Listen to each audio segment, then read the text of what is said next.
question together. A uniform meter rule. A uniform meter rule. A uniform meter rule is 100 centimeter in length. That means the length of the meter rule is 100 centimeter.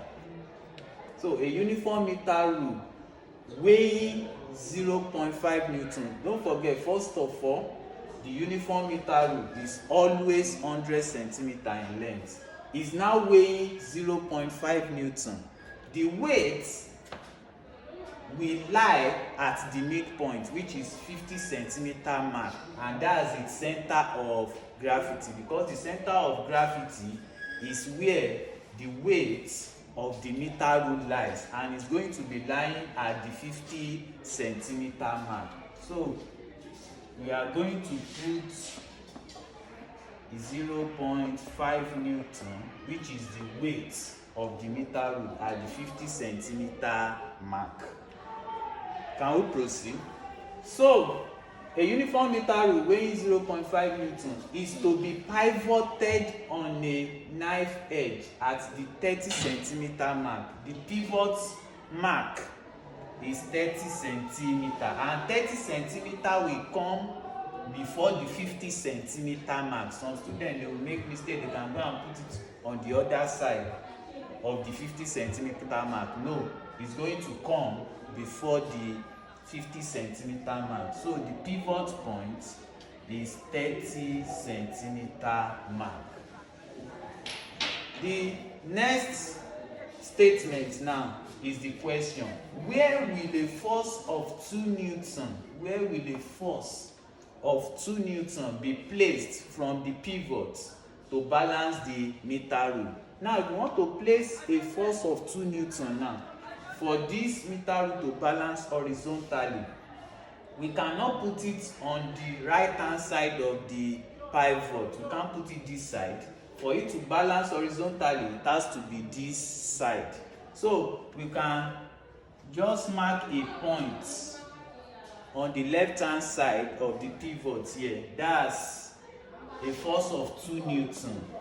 So the question now says, where will a force of 2 Newton be placed from the pivot? So the distance this load of 2 Newton is lying from the pivot, let's call it x. Then the distance between the line of action of the 0.5 Newton and the pivot point will be 50 minus 30, and 50 minus 30, that's 20 centimeter mark. So this 2 Newton force will be causing an anti-clockwise moment, while the 0.5 Newton, which is the weight of the meter rule, will be causing a clockwise moment. Now, from principle of moments state that the anti-clockwise moment of forces about a point on the body is equals to the clockwise moment of forces about the same point on the same body. That means the anti-clockwise moment is equals to the clockwise moment. Now, don't forget, moment of a force is the product of the force and the perpendicular distance from the line of action of the force to the pivot point. So force times the distance from the pivot. So the anti-clockwise moment will be 2 times x, which is going to give us 2x. While the clockwise moment will be 0.5 times 20. And 0.5 times 20, that will give us 10. Don't forget, you can put this one Newton centimeter, because our force is in Newton, this time is in centimeter. This one to Newton centimeter. Now, if we now use the principle of moment that says anti-clockwise moment is equals to clockwise moment. Don't forget, our anti-clockwise moment is 2x. Our clockwise moment is 10. So we divide both sides by the coefficient of x, which is 2s over 2 equals to 10 over 2. 2 cancel 2, we have s. Then the 10 divided by 2, that will be 5.